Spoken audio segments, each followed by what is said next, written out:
সবাই মনটারে ভাঙ্গা দিয়া খেয়াল করো। আল্লাহ পাকের ঘোষণা, কুল্লু নাফসিন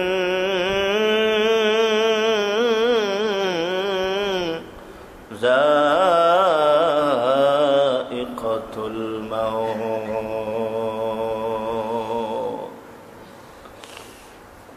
প্রত্যেক মানুষ মরণশীল।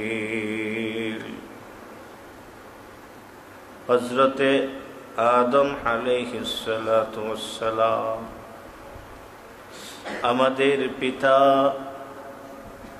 আমাদের মাতা হযরতে হাওয়া আলাইহিস সালাতু ওয়াস সালাম থেকে শুরু করে আজ পর্যন্ত কত কোটি কোটি মানুষ দুনিয়াতে এসেছিল।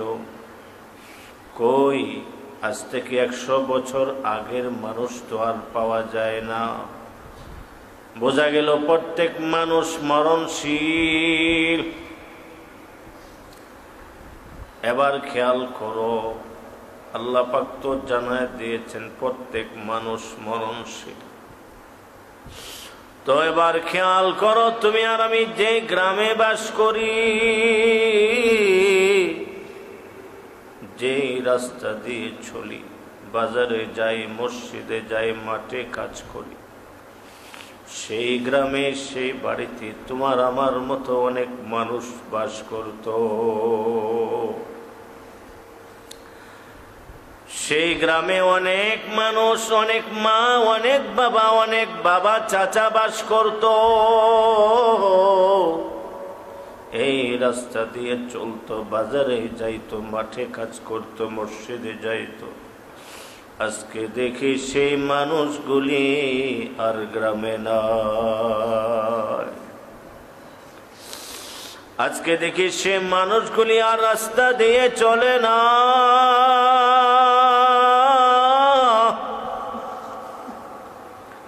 বাজারেও যায় না, মসজিদেও তাদেরকে দেখা যায় না, মাঠেও কাজ করতে দেখা যায় না। চায়ের দোকানে দেখা যাইতো, চায়ের দোকানেও দেখা যায় না। তারা চিরদিনের জন্য চির বিদায় নিয়ে চলে গেছে।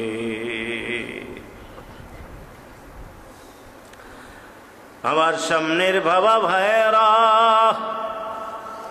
তুমি যে গ্রামের সন্তান, যে গ্রামে জন্ম নিয়েছ, সেই গ্রামটা নিয়ে একটু স্মৃতিতে চিন্তা করো, সেই গ্রামটা নিয়ে একটু ভাবো, সেই গ্রামের মানুষগুলি নিয়ে একটু ভাবো। গ্রামের এক মাথা থেকে আরেক মাথা পর্যন্ত চিন্তা করে করে যাও। সর্বপ্রথম তোমার বংশ নিয়ে শুরু করো। দেখো তোমার বংশে কারা কারা ছিল, কারা কারা নাই। মা বোনদেরকে নিয়ে চিন্তা করো, কোন মা ছিল, কোন বোন ছিল, কারা নাই। তোমার বংশটা নিয়ে চিন্তা করো। তারপরে ধীরে ধীরে পুরা গ্রামটা নিয়ে একটু চিন্তা করো। চিন্তা করে করে যাও, অমুকে ছিল, অমুকে তো নাই, অমুকে ছিল, অমুকে তো চাই, অমুকে ছিল, অমুকে তো। বাবারে, আমি যখন আমার গ্রামটা নিয়ে চিন্তা করি, দেখি গ্রামের অধিকাংশ মানুষ তারা আজকে মাটির উপরে আর দেখা যায় না। অধিকাংশ মানুষ তারা 3.5 হাত মাটির নিচে, আর তারা সবাই কবর দেশে চলে গেছে। তুমি তোমার গ্রামটা নিয়ে একটু চিন্তা করে দেখো। গ্রামের অধিকাংশ মানুষ তারা চিরদিনের জন্য চির বিদায় নিয়ে চলে গেছে। আরে এতগুলি মানুষ যে চলে গেছে, কেউ কি ফিরে এসেছে? এবার একটু চিন্তা করে দেখো তো, কে ফিরে এসেছে? কেউ তো ফিরে আসলো না। এবার খেয়াল করো, এই কথাগুলি আমি মাদ্রাসার যে সিটের মধ্যে ঘুমাই, সেই রাতের বেলায় ঘুমাতে গিয়েছি। ঘুমানোর বিছানায় আমি শুয়ে শুয়ে চিন্তা করতেছি, রাতের বেলায় ঘুমানোর জন্য বালিশের সঙ্গে মাথাটা লাগায়া ঘুমানোর চেষ্টা করছি, হঠাৎ এই চিন্তা এসে গেল। আমার গ্রামটা নিয়ে যখন আমি চিন্তা করলাম, দেখলাম গ্রামের অধিকাংশ মানুষ তারা মাটির নিচে চলে গেছে, কেউ তো ফিরে আসলো না। আমার ঘুম হারাম হয়ে গেছে, চোখে পানি আসতেছে, চোখে পানি আর পানি।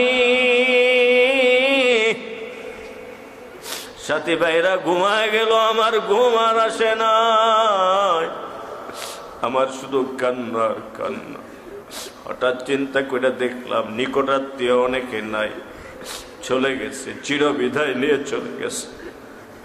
হঠাৎ এবার চিন্তা করো, এভাবে আমি চিন্তা করতে করতে হঠাৎ আমার চিন্তার মোড় ঘুরে গেল, চিন্তার মোড় পরিবর্তন হলো। এবার চিন্তা হলো, এত মানুষ যে চলে গেল,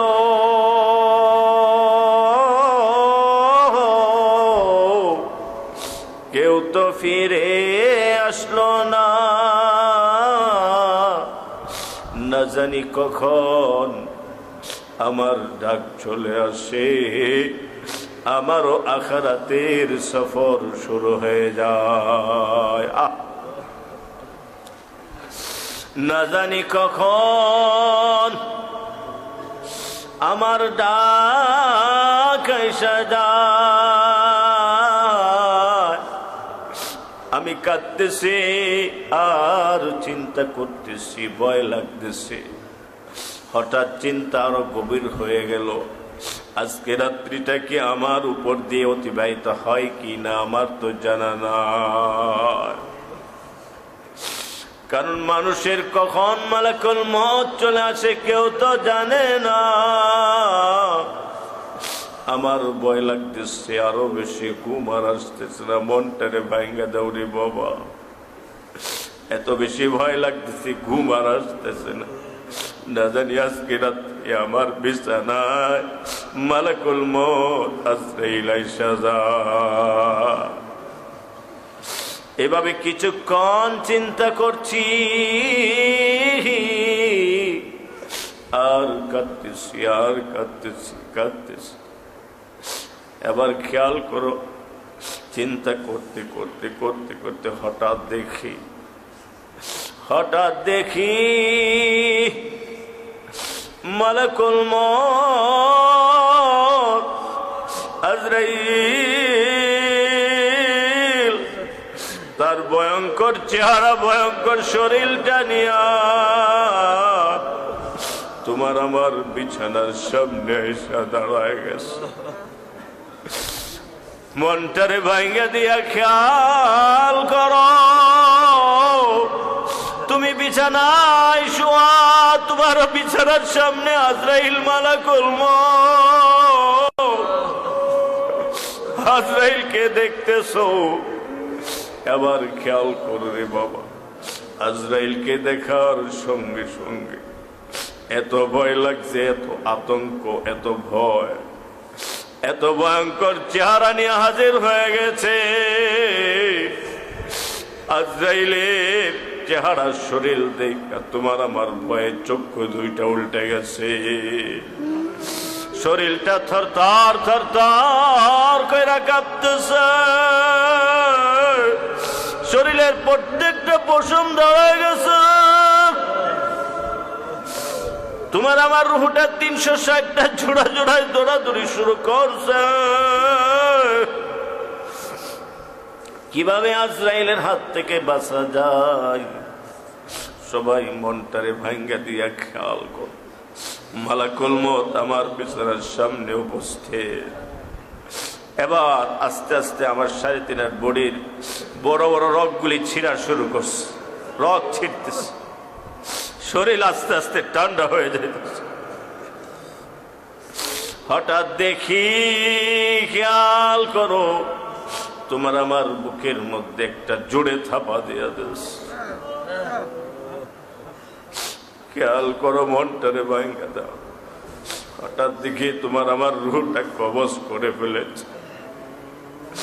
3.5 হাত বডি থেকে রুহটা বের হয়ে গেছে, হৃৎপিণ্ড হাত আর কাঁপে না, কল্প আর নড়ে না, পুরা শরীরটা ঠান্ডা হয়ে গেছে।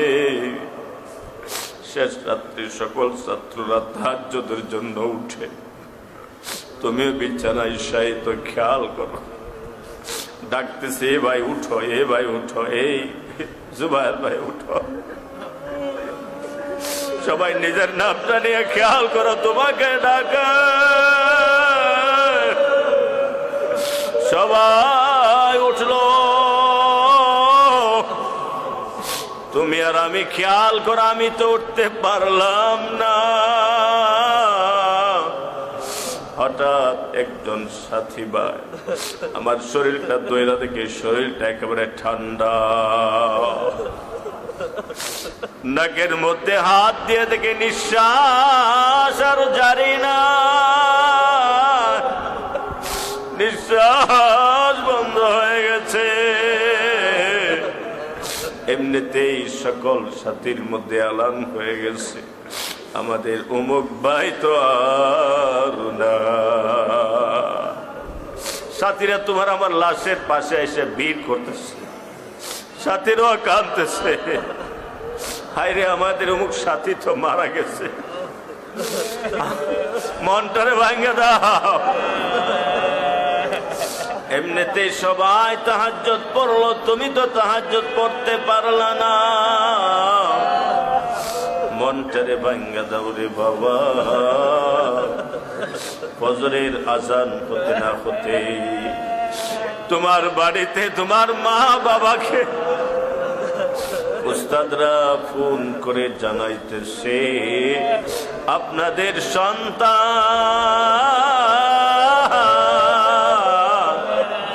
আমাদের ঢাকা ফারুকিয়া মাদ্রাসা, আপনাদের সন্তান তো মারা গেছে। মা বাবা এই মৃত্যুর সংবাদ পাওয়ার পর কলেজা ফাইটা কান্দে, বাবা কান্দে, আমাদের বাবা তো আর না। আস্তে আস্তে আত্মীয় স্বজনের কাছে ফোন করে করে সংবাদ পৌঁছে গেছে, হাইরে অমুক তো মারা গেছে, ঢাকা অমুক মাদ্রাসা। এরে মনটারে ভাঙ্গা দাও, তুমি আর আমি লাশ হয়ে গেছি, খেয়াল করো, লাশ হয়ে গেছে। এবার ফজরের নামাজ সবাই পড়লো, তোমার আমার জন্য একটা কাঠ দিয়া সুন্দর একটা বক্স বানায় নিয়ে আসছে। তোমার আমার এখন 3.5 হাত বডি, আর বডি নাই, লাশ হয়ে গেছে। এই লাশটাকে কাঠের বক্সে বইরা একটা লাশবাহী গাড়ি আইনা রওনা করলো তোমার বাড়িতে।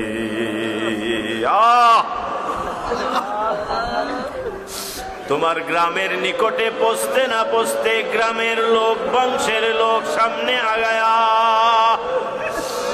বলা বলি কইরা আসতেছে, অমুকের লাশ, অমুকের লাশ আইসে গেছে। এমনিতে খেয়াল করো, তোমার আমার লাশটাকে সর্বপ্রথম নিয়া রাখছে বাড়ির উঠানে। সারা জীবন বাড়িতে যায়, বাড়িতে গিয়ে মাকে মা বলে একটা ডাক দেয়, বাবাকে একটা বাবা বলে ডাক দেয়। মা মুসকে হাসি দেয় সুন্দর করে, আমার ডাকটা শুই না, আমার সাথে হাসি মুখে কথা বলে। আজকে যে আমি বাড়িতে গেলাম, মাকে মা বলে ডাকতে পারলাম না, বাবাকে বাবা বলে ডাকতে পারলাম না।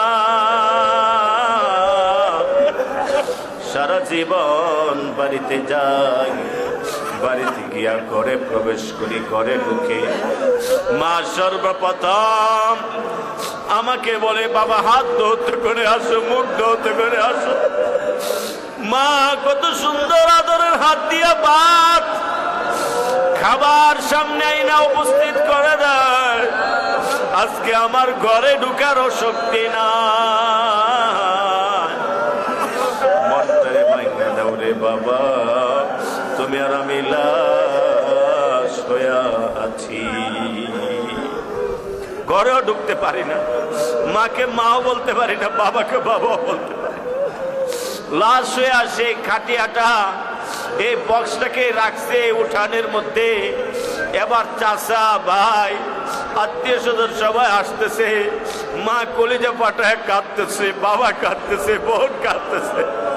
পুরা বাড়িটা কান্নার বাড়িতে পরিণত হয়েছে। এবার কিছুক্ষণের মধ্যে দেখি যাদেরকে আপন মনে করেছিলাম তারা তো আপন না, তারা কেউ আমার আপন না। যাদেরকে আপন মনে করেছিলাম কই, সবাই এখন ব্যস্ত হয়ে গেছে আমাকে চির বিদায় দেওয়ার জন্য। একদল দৌড়ায় বাঁশ কাটতেছে, আরেক দল দৌড়ায় কবর খনন করে, আরেক দল দৌড়ায় কাফনের কাপড় কিনে আনে, আরেক দল গোসলখানা বানায়, আরেক দল মসজিদ থেকে খাটিয়ে নিয়ে আনে। সবাই ব্যস্ত হয়ে গেছে কিভাবে আমাকে চির বিদায় দেবে। কিছুক্ষণের মধ্যে দেখি কয়েকজন ধরাধরি কইরা আমার লাশটাকে নিয়ে গেছে একটা গোসলখানা। শরীরের দামি পাঞ্জাবি ছিল, পায়জামা লঙ্গি ছিল, কেচে দিয়ে কাইটা কাইটা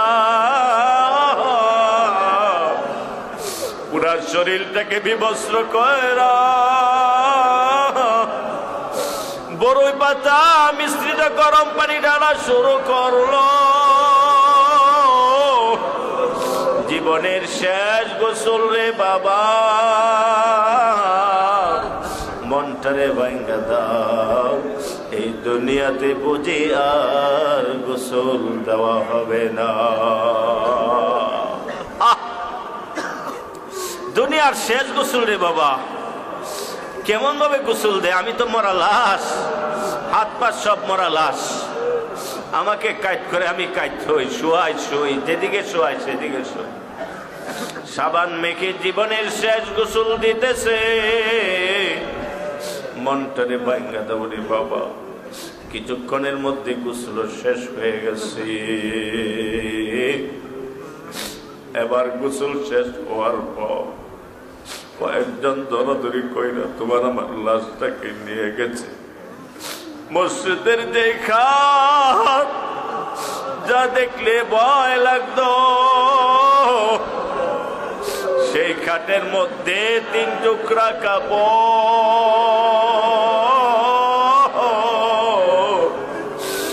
বিছায়া একে একটি কাপড় পরাইতেছে, সাদা কাপড়, কাপড়ের কাপড় পরাইতেছে। এই বাবা খেয়াল করো না, খাটের মধ্যে তোমার শরীরে কাপড়ের কাপড় পরাইতেছে। কেমন দেখায়, কেমন ভয়ঙ্কর দেখায়। হায় রে, কাপড়ের কাপড় পরাইতেছে। এটা খেয়াল করো, তোমার শরীরে কাপড়ের কাপড় পরাইতেছে। 2 টুকরা কাপড়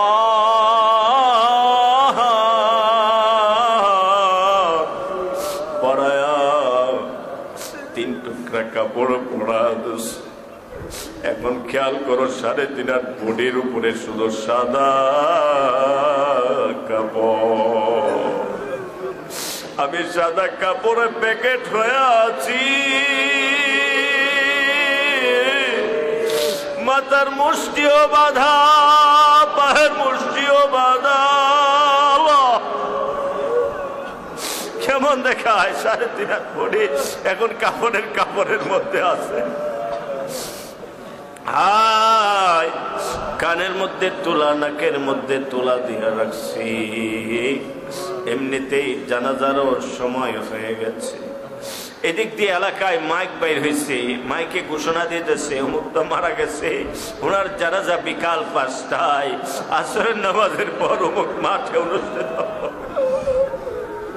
জানাজার সময়ও কাছে হয়ে গেছে, দলে দলে লোক আসতেছে আর আফসোস করতেছে, আরে এই ছেলেটা মাদ্রাসায় পড়তো, আল্লাহ অল্প বয়সে নিয়ে গেছে। কিছুক্ষণের মধ্যে ঘোষণা হয়ে গেছে,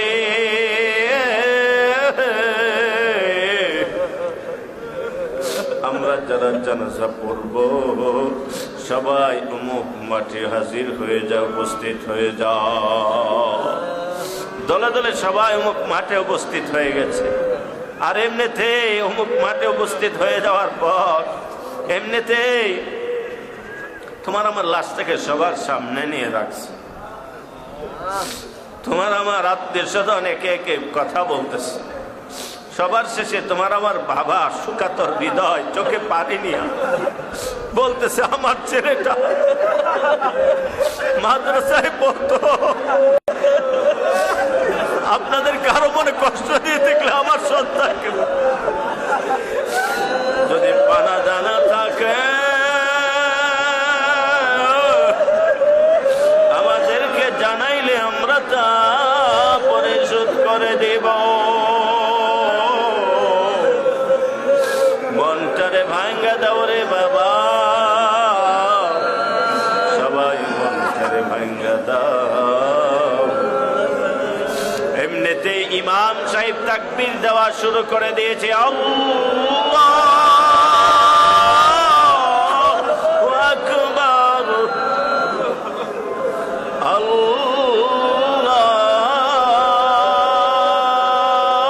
আল্লাহু আকবার,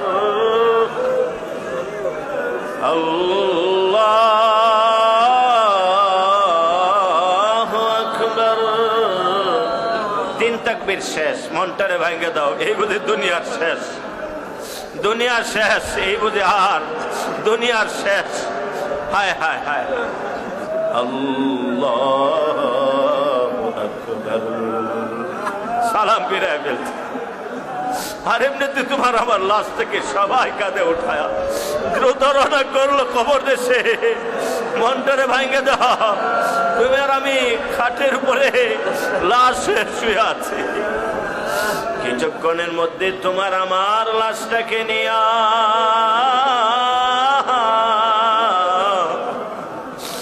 রাখলো কবরের পার। কবরের পার রেখা দুইজন কবরে নামলো। মনটারে ভাঙ্গা দাও, এখন কবরের পাহাড়, তুমি আর আমি খাটিয়ার মধ্যে শোয়া, খেয়াল করো, মুরাকাবা মানে খেয়াল করো, লাশ হয়ে শোয়া আছি খাটের উপরে, কবরের পাহাড়, দুইজন নামছে কবরে।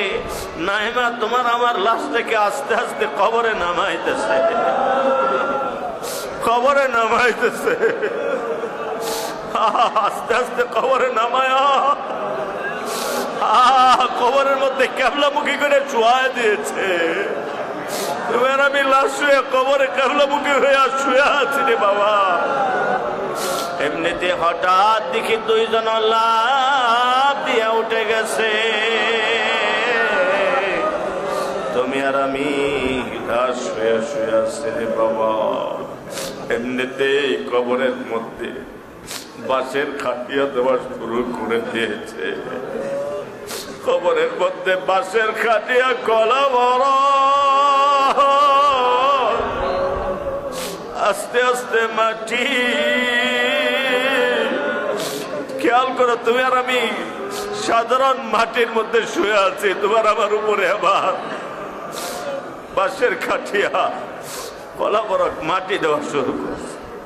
খবর অন্ধকার হয়ে আসতেছে, ধীরে ধীরে পুরা কবরটা অন্ধকার হয়ে আসতেছে। কিছুক্ষণের মধ্যে পুরা কবরটা অন্ধকার হয়ে গেছে।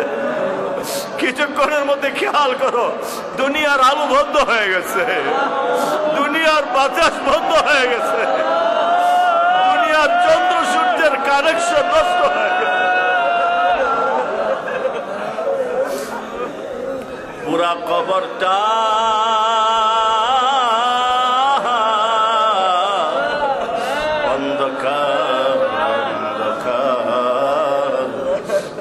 মনটারে ভাঙ্গা দিয়া খেয়াল করো, এখন আমি যে কবরে আসলাম এই বাবা, এই কথাগুলি মনোযোগ দিয়ে খেয়াল করো, সিদ্ধান্ত নিয়ে ফেলো। এখন মুরাকাবা যতটুকু করলে এখানে সিদ্ধান্ত নিয়ে ফেলো।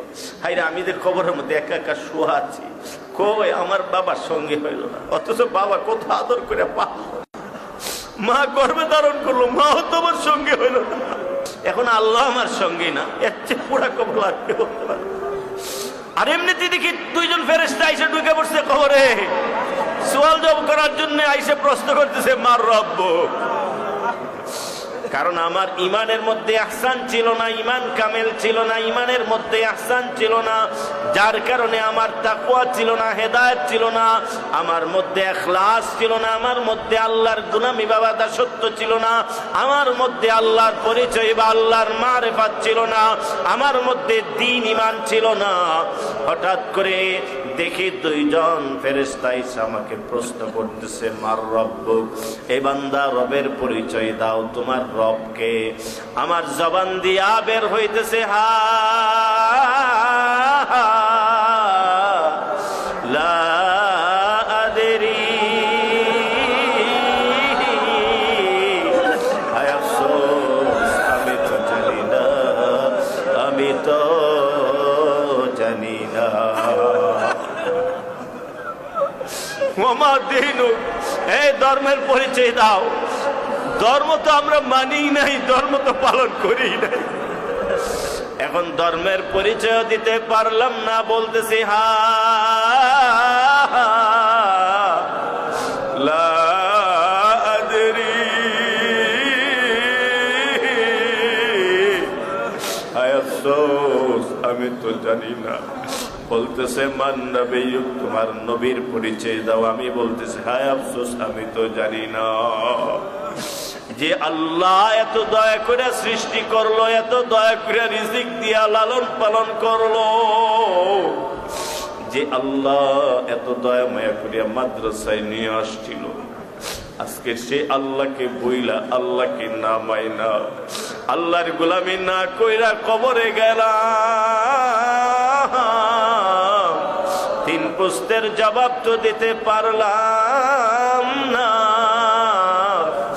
এমনিতে আল্লাহর পক্ষ থেকে ঘোষণা এসে গেছে, আফসোস, ও আল্লাহর পক্ষ থেকে ঘোষণা এসে গেছে, ও ফেরেশতারা শোনো। আল্লাহ ডাক দিয়ে ফেরেশতাদেরকে বলতেছে, ও ফেরেশতারা শোনো, আমি আমার এই বান্দাটাকে অনেক নিয়ামত দিয়েছিলাম, সে আমার নিয়ামত কাজে লাগাই নাই, মুরাকাবাও করাইছিলাম, মুরাকাবা মোতাবেক চলে নাই। ও ফেরেশতারা, এই বান্দাটা আমার নাফরমান। ও ফেরেশতারা শোনো, আমার এই বান্দাটা আমার দুষ্ট না, বন্ধু না, আমার শত্রু। ও ফেরেশতারা শোনো, তার 3.5 বডির মধ্যে জাহান্নামের দাও দাও করা আগুনের পোশাক পরায় দাও। ও ফেরেশতারা শোনো, তার 3.5 বডির মধ্যে জাহান্নামের আগুনের দাও দাও করা বিছানা বিছায়